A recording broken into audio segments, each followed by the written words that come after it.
నా దేశము అది ఇది అని చెప్పేసి అంత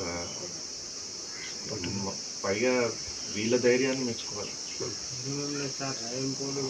ఒక్క కొడుకునైనా సరే దేశాన్ని కాపాడడానికి పంపించడం అనేది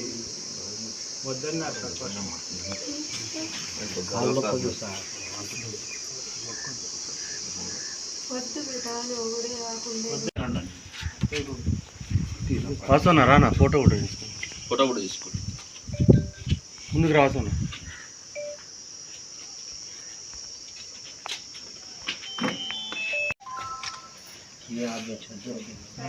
ఎట్లుందమ్మా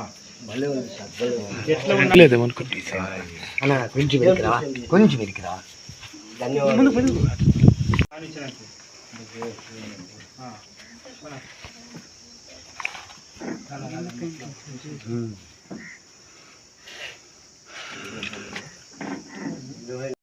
ఏ లోటు రాదు. మేమందరం కూడా మీ కొడుకులమే. మీ అందరూ అన్నలు తమ్ముళ్ళు కొడుకులు ఉన్నారు. ఆయన ఒక్క కొడుకు వాసు సార్దే నెంబర్ అది కూడా